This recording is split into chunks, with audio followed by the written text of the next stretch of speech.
오늘 말씀의 제목은 성탄절에 물어야 하는 질문이라고 하는 제목입니다. 뭐 다 아시겠지만 이 메리 크리스마스라고 하는 것이 성탄절 인사인데요.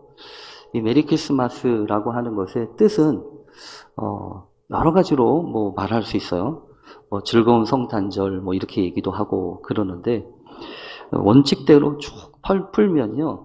이렇게 됩니다. 메리라고 하는 것은 즐거운, 유쾌한이라고 하는 뜻이고, 이 크리스마스라고 하는 것은 뭐 한 번쯤은 다 들어보신 것처럼 크라이스트라고 하는 말과 이 메스라고 일컬어지는 것들이 이렇게 두 가지가 같이 이렇게 합쳐져 있는 말이죠. 그래서 이 메스라고 하는 것은 요즘에 이제 뭐 카톨릭에서 쓰는 말처럼 굳어졌지만 사실은요, 이 미사라고 하는 그런 경배, 예배를 뜻합니다. 그래서 이것을 그대로 풀면 이렇게 됩니다. 즐거운 마음으로 메리, 크라이스트, 예수님께 메스, 예배드리자라고 하는 뜻입니다. 그래서 뭐 사람들이 메리 크리스마스 이야기를 하지만 사실은 그 안에 담겨 있는 그 인사와 소망은 다른 게 아니라 기쁜 마음으로, 즐거운 마음으로 예수님께 예배를 드리면 좋겠다라고 하는 것을 담는 인사입니다. 특별히 이 추위 속에서도 정말 메리 크리스마스, 즐거운 마음으로 이 자리에 나와 예배하는 여러분들에게 주님이 크신 은혜와 또 위로를 허락하여 주시기를 간절히 바랍니다. 그런데 오늘은 여러분도 짐작하시겠지만 이 성탄절이 이렇게 하나로 합쳐져 있지 않습니까? 그래서 이 주일하고 합쳐져 있어서 아마 직장을 다니시는 분들한테는 괜히 손해본 느낌도 들고 아마 그러실 것 같아요.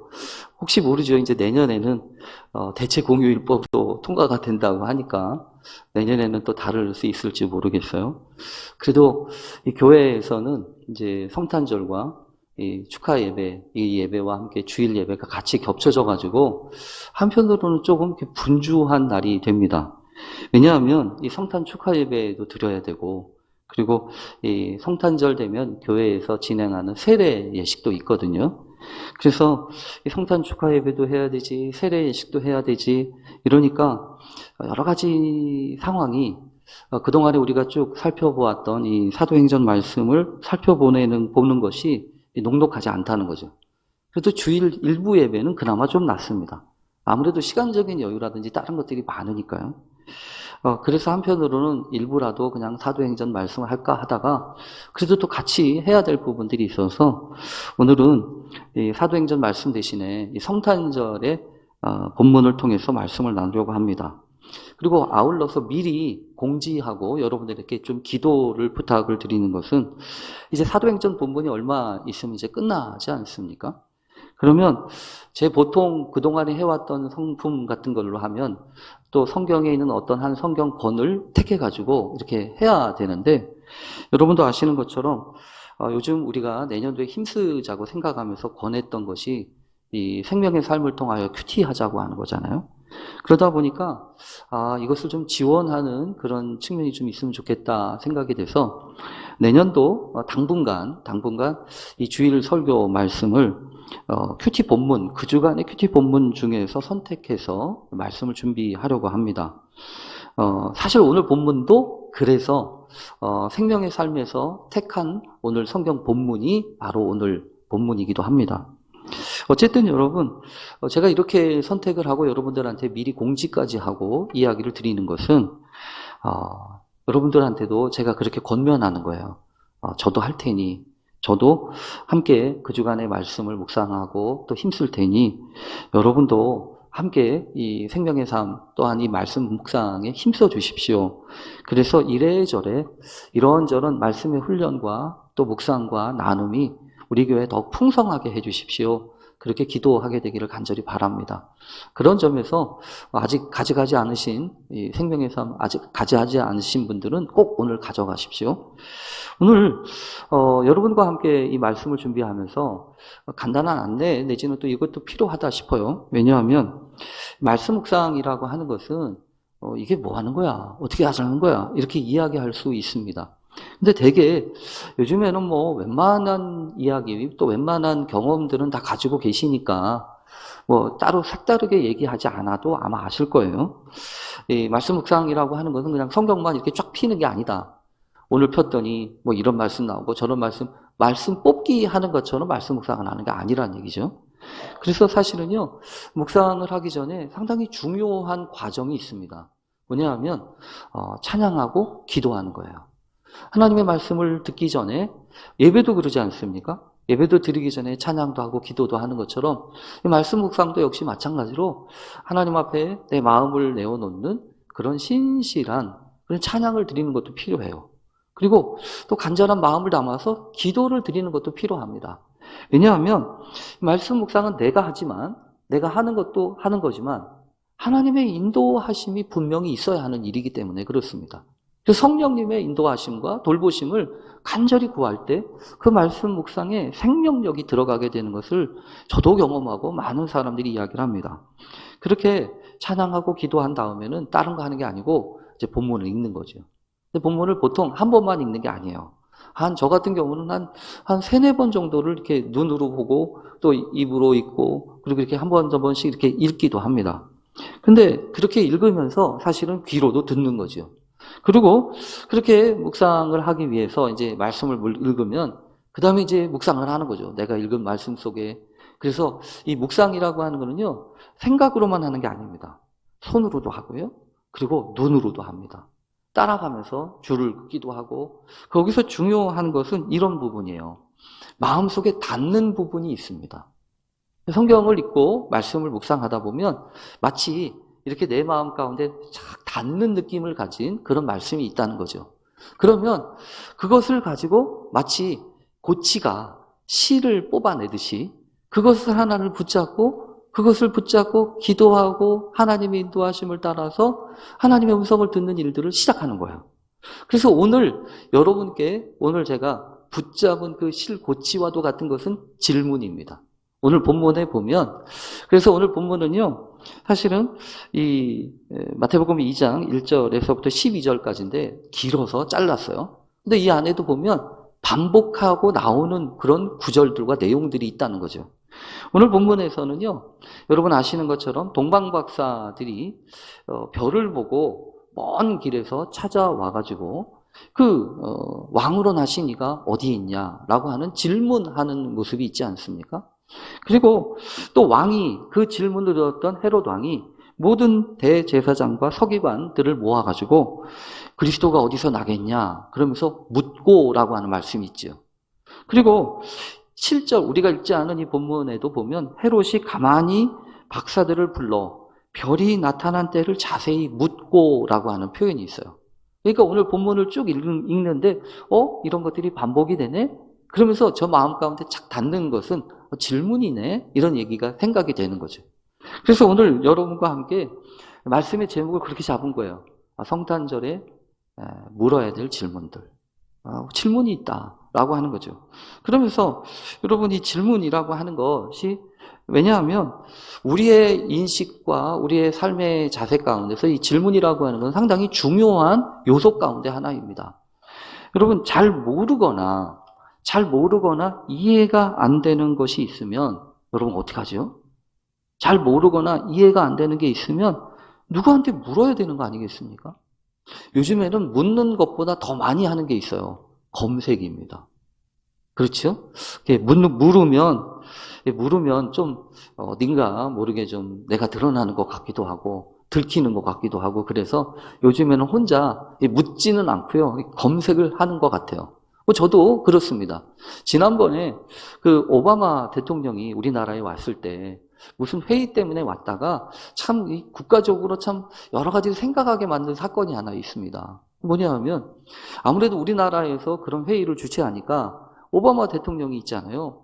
기자회견을 하면서 아무래도 내가 여기 지금 대통령 모임에 왔는데 여기서 한국이니까 한국의 기자들한테 질문할 수 있는 우선권을 내가 주겠습니다. 이렇게 했어요. 그런데 여러분 어떻게 됐냐면 한국의 기자들이 질문을 안 해요. 질문을 못 해요. 안 하는 건지 못 하는 건지 몰라가지고 한참 그 고요한 정적이 끝나고 난 다음에 사실은 중국의 기자가 내가 질문하면 안 되겠습니까? 이렇게 손을 들었다가 오바마가 다시 그래요.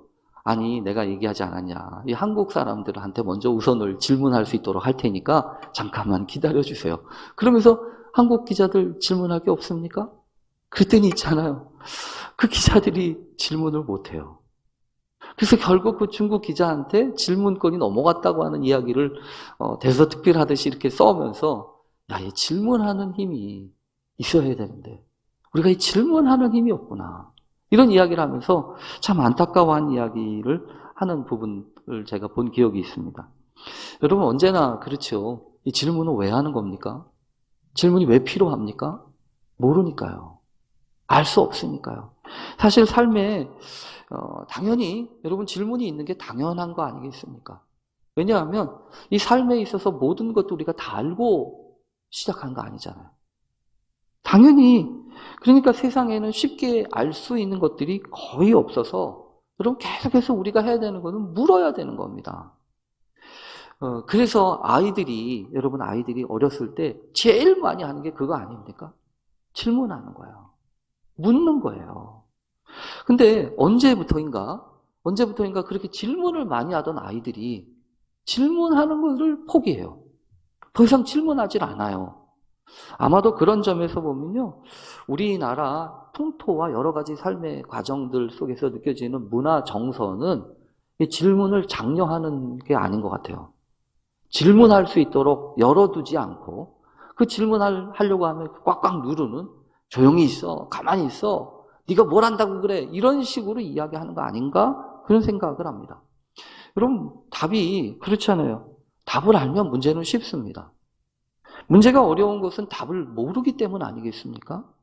쉽게 풀리는 문제들도 있지만 대개 문제를 풀어가는 과정은 주어진 여러 가지 자료들을 살피면서 확인하는 아주 지난한 과정을 거쳐야 합니다. 그리고 또한 질문은 그냥 툭 던지고 끝이 아닙니다. 왜냐하면 그 질문을 했으면 그 질문에 대한 하당하는 답을 얻을 때까지 관심을 기울이고 주목할 수 있어야 그 질문하는 올바른 태도 아니겠습니까?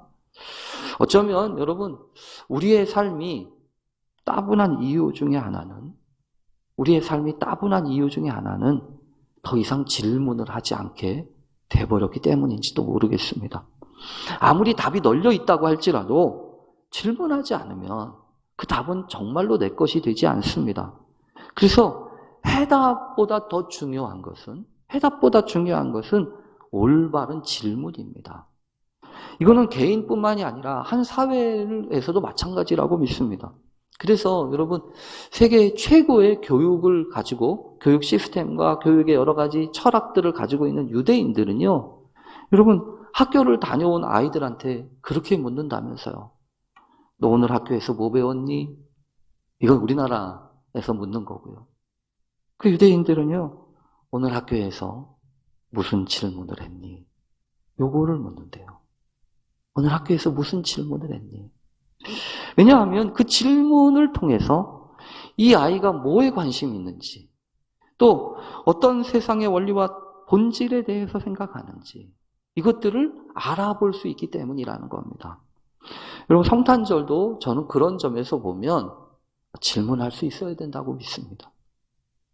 마냥 이 성탄절은 메리 크리스마스라고 일컬어서 마냥 기쁘고 즐거운 일만이 아니기 때문입니다. 그래서 여러분 성경을 보면 성탄절은 모든 사람들한테 기쁨과 즐거움이 되는 날이 아니었습니다. 성탄절은 다 모두에게 동일하지 않다는 겁니다. 어떤 사람한테는 기쁨과 복된 성탄절이에요. 근데 또 어떤 사람들한테는요, 그렇지 않아요. 여러분 분명히 하늘의 별을 보고 이 왕을 찾아서 먼 길을 왔던 이 동방의 박사들한테는 성탄이라고 하는 이 사건은요, 정말로 기쁜 소식이었습니다. 그래서 오늘 읽지는 않았지만 마태복음 2장 10절에 보면 그들이 별을 보고, 그들은 동방 박사들입니다. 동방 박사들이 별을 보고 매우 크게 기뻐하였더라. 이렇게 써 있습니다. 기뻐하는 사람이 있다는 거예요. 그런데 여러분 기뻐하는 사람만 다가 아니었다는 겁니다. 오늘 성경 본문에서 등장하는 이 왕궁에서 이 박사들의 질문을 듣고 가슴이 철렁했던, 그래서 마치 모골이 송연했을 것 같은 그런 인물이 오늘 성경에 있습니다. 그 사람은 누구냐 하면 헤롯 왕이었다는 거죠. 버젓이 여러분 자신이 헤롯 왕이에요. 왕위의 자리에 있는 사람입니다.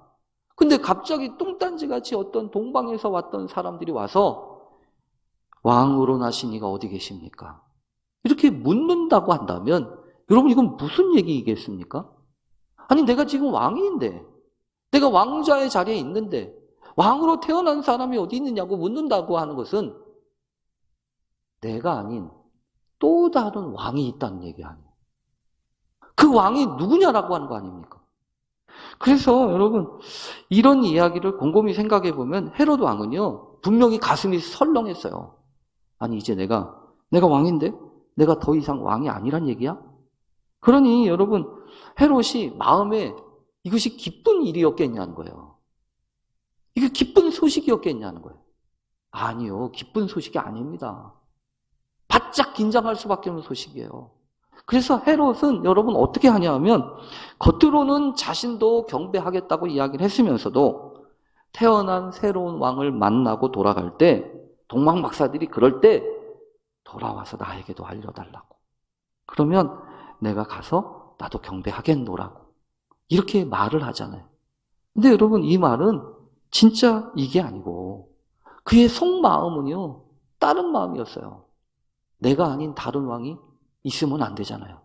그래서 자신의 자리를 위협하는 새로운 왕의 탄생을 지워버리려고, 그래야 자연스럽게 자신이 계속해서 왕의 자리에 있을 거 아니겠습니까?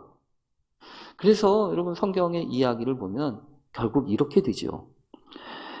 헤롯은 이 천사들의 도움을 받아서 왕한테 돌아오지 않고 다른 길로 돌아가 버린 그 동방 박사들에게 속은 줄 알고 뒤늦게 자신이 들었던 그 정보를 기초로 해서 그 지경에, 그 베들레헴 지경에 있었던 2살 아래의 사내 아이들을 모두 다 살해해버리라고 하는 끔찍한 명령을 내리지 않습니까? 그러니까 이 성탄은요 기쁘고 좋은 소식만 있는 게 아니에요. 이 성탄의 뒷이면에는 그 끔찍한 희생과 통곡의 이야기가 성경에 있는 겁니다. 그래서 성탄은 모든 사람한테 동일한 기쁨으로 절대로 다가올 수 없습니다. 중요한 것은 여러분 어디에 관심을 두느냐 아니겠습니까? 성탄절을 맞이하면서 내가 어디에 관심을 두느냐, 그것에 따라서 그 소식은 기쁜 소식이 될 수도 있고요. 그 소식은 가슴이 철렁한 소식이 될 수도 있다는 겁니다. 그래서 이 성탄절을 통해서 마치 물어야 될 게 있다는 거예요. 여러분 질문이라고 하는 것을 다시금 생각해 보십시오. 질이라고 하는 것은 바탕질이에요. 바탕이라고 하는 것은 근본입니다. 원인입니다. 본질입니다. 핵심입니다. 그리고 문이라고 하는 건 물을 문이잖아요. 그러니까 질문이라고 하는 것은 뭐냐 하면 그냥 형식적인 거 묻는다는 게 아니에요. 근원을 묻는다는 거예요. 바탕을 묻는다는 겁니다. 핵심을 구한다는 거예요. 본질을 구하고. 그래서 성탄절에 물어야 될 질문, 여러분 무엇입니까? 오늘 성경을 보면서 이 박사들이 했던 질문 다시 생각해 봐야 합니다. 왕으로 나신 이가 어디 계신가? 그래서 여러분 어떤 면에서 보면 예전에 읽었던 어느 책 가운데 이 글귀가 성탄절만 되면 저는 떠나질 않습니다.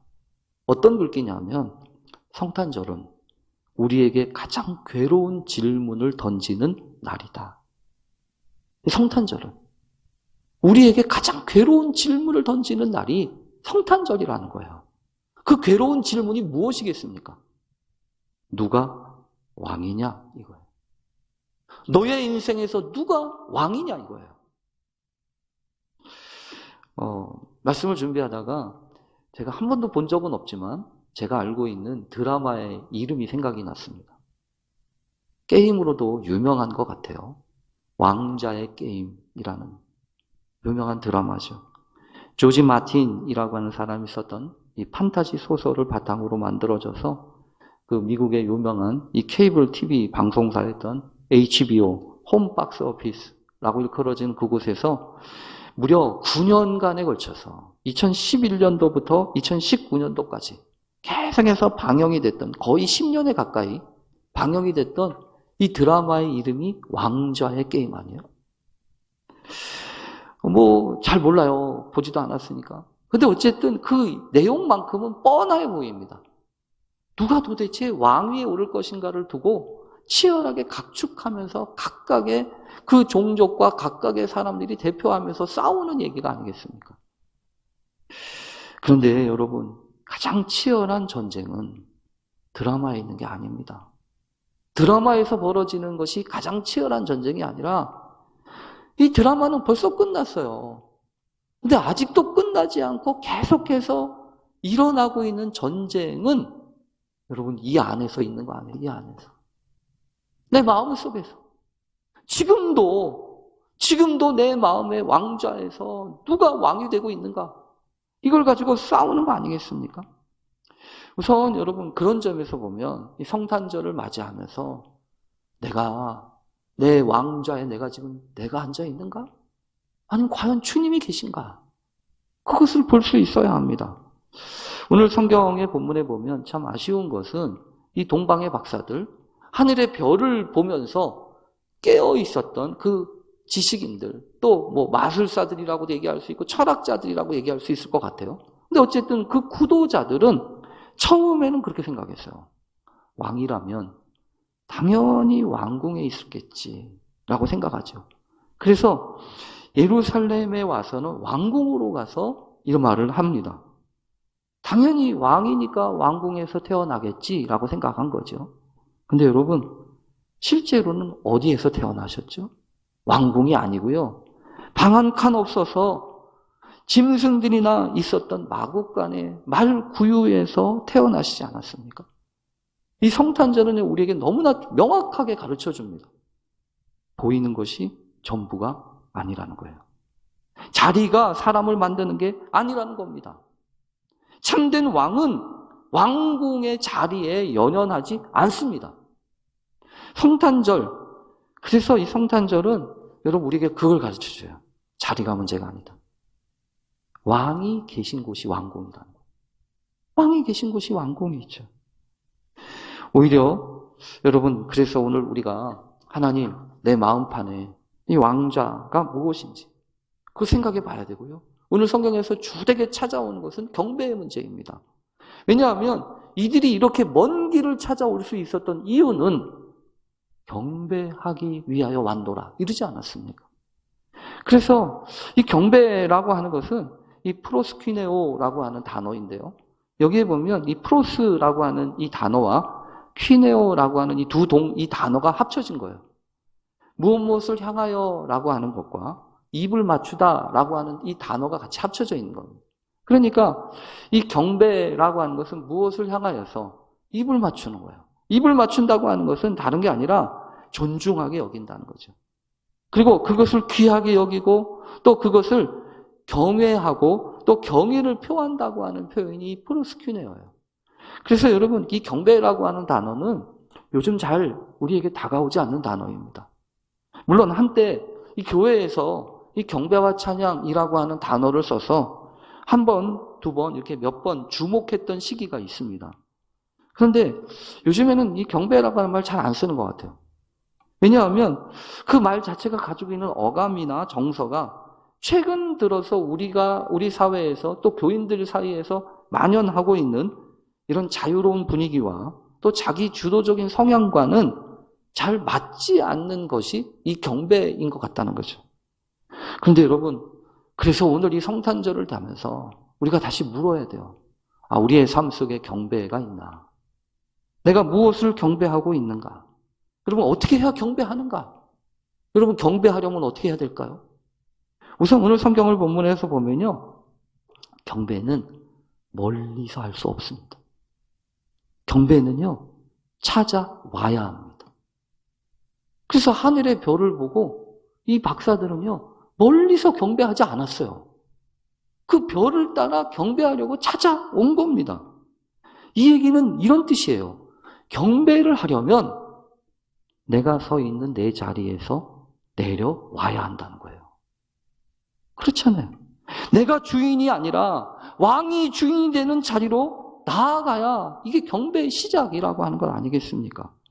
그래서 여러분 헤롯도 알아요. 그래서 거짓이었지만 박사들에게 베들레헴으로 보내면서 왕을 찾거든 돌아와서 나에게 알려주어서 나도 가서 그에게 경배할 수 있게 해달라고 얘기합니다. 그러니까 경배는요, 가서 하는 거예요. 경배의 정신은 다른 게 아닙니다. 경배는 그런 점에서 보면 여러분은 지금 경배하러 오신 거 맞아요.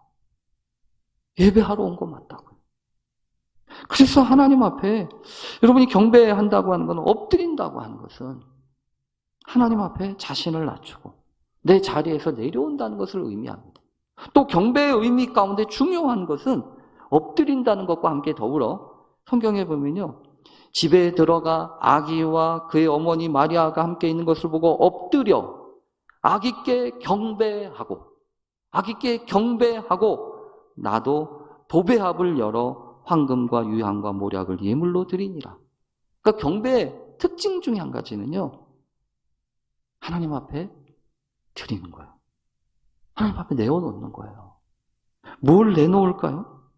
그래서 이 예물이라고 하는 단어, 도론이라고 하는 단어는요, 참 중요한 뜻이 있어요. 왜냐하면 예물, 재물이라고 하는 뜻과 함께 선물이라고 하는 뜻도 있어요. 그러니까 여러분이 이 도론이라고 하는 이 예물이라고 하는 건 선물인데, 여러분 사실은 이 선물이라고 하는 건 여러 가지 의미 있죠. 왜냐하면 선물을 하는 것은 단순하게 무언가를 드리는 의미가 아니라 그 의도에 있잖아요. 그래서 똑같은 선물도 뇌물이 될 수 있는 거예요. 똑같은 선물도 정말 마음 담긴 선물이 될 수 있고요. 여러분, 이 성탄절 되면 그래서 사람들마다 이런저런 선물을 주고받습니다. 그런데 오늘 성경을 보면서 주님께 드리는 선물, 그것이 있어야 경배구나, 이런 생각을 해요. 그러면서 마음속에 그런 생각을 해봅니다. 예수님이 뭘 원하실까? 우리 주님이 어떤 선물을 가장 좋아하실까? 여러분 뭐라고 생각하십니까? 성경 로마서 12장 1절에는 우리가 잘 아는 말씀이 있어요. 그러므로 형제들아, 내가 하나님의 모든 자비하심으로 너희를 권하노니 너희 몸을 하나님이 기뻐하시는 거룩한 산 제물로 드려라. 이는 너희가 드릴 영적 예배니라. 하나님이 기뻐하시는 예물, 그게 뭐라고 합니까? 너희 몸을 하나님께 드리라고 하는 거예요. 영적 예배라는 거예요. 그래서 영적 예배에는 여러분 왜 이게 중요할까요? 영적 예배가 중요한 이유는 무엇입니까? 그 예배를 통해서 사귐이 회복되기 때문에 그래요. 하나님과의 사귐이 회복되는 것이라고요. 그래서 여러분, 예배나 영적인 상황에서 제일 위험한 게 무엇이었습니까? 여러분, 오늘날 여러 가지 경제나 이런 것들을 보면서 새해를 앞두고 여러 가지 많은 전망들이 난무합니다. 그런데 그런 전망 가운데는 상당히 걱정스럽고 염려되는 소식들이 많아요. 하염없이 떨어지고 내려가고 있는 이 경기의 문제는 언제 올라올지 모르고요. 세계적인 경제 상황이나 또 각종 이슈들은 언제 풀릴지 기약이 없습니다. 여러분, 아파트 집값 내려가는 거 보십시오. 주가 내려가는 거 보십시오. 도대체 어디서 이게 풀릴지, 언제쯤 그칠지 몰라요. 그런데 여러분, 신앙에 있어서 가장 위험한 건 뭐냐 하면 외적의 침략이나 이 경기의 문제가 아니에요. 하나님과의 관계인 예배가 타락하는 거예요. 하나님과의 관계인 예배가 희미해지는 거라고요. 그래서 오죽했으면 하나님이 이런 예물들 다 가져가라. 내 성전 닫아버리면 좋겠다. 절기와 함께 너희들이 악을 행하는 거 내가 도저히 참을 수가 없다. 오죽했으면 성전 문까지 닫아버렸으면 좋겠다고 얘기하게 하셨겠냐고. 그래서 여러분 분명히 기억해야 합니다. 이 성탄절에 우리가 회복해야 되는 것은 누가 왕이냐? 이거 하고요. 나에게 참된 예배가 있느냐? 참된 경배가 있느냐? 이거예요. 여러분, 다시 마음을 조이면서 오늘 성경의 본문에 보면 동방의 박사들은요, 몰랐어요. 그러나 마음속에 열정이 있었다고요. 그래서 가만히 있을 수가 없어서 걸음을 뚜벅뚜벅거리면서 찾아왔습니다. 그런데 여러분 성경을 보십시오. 성탄과 관련돼서 놀라운 사실 하나는 대제사장이나 서기관 같은 당시의 종교 지도자들은요, 메시아가 어디서 날지 알고 있었어요. 너무나도 분명하게 베들레헴이라고 분명하게 대답하지 않았습니까? 그런데 알고는 있었는데 이들은요, 거기가 끝이었어요. 메시아가 태어날 그곳으로 찾아가지도 않고요, 기다리지도 않습니다. 그냥 알고만 있는 거예요. 오늘도 마찬가지입니다. 몰라서 못하는 거 아니잖아요. 아는데도 안 되는 게 우리의 문제 아닙니까? 성탄절 그리고 다가오는 새해를 준비하면서 하나님, 내가 참으로 이 변화를 위하여 우리의 주님이 부르시고 인도하시는 참된 신앙의 관계 속으로 나아가는 것을 주저하지 않게 해주십시오. 그 믿음이 우리 가운데 회복되어지는 귀한 성탄절 되게 해주십시오. 그렇게 기도하는 우리 모두 되실 수 있기를 간절히 축원합니다. 우리 기도하겠습니다. 하나님 감사합니다. 주님 오셨지만 내 마음 가운데 오시지 않는다면 그것이 어찌 참된 성탄절이 될 수 있겠습니까? 주여, 오늘도 우리 마음 가운데 오시옵소서. 주의 거룩한 성령과 은총으로 채우사 하나님이 신실하게 채우시는 귀한 은혜가 있는 귀한 이 성탄절 되게 하옵소서. 예수님의 이름으로 기도합니다. 아멘.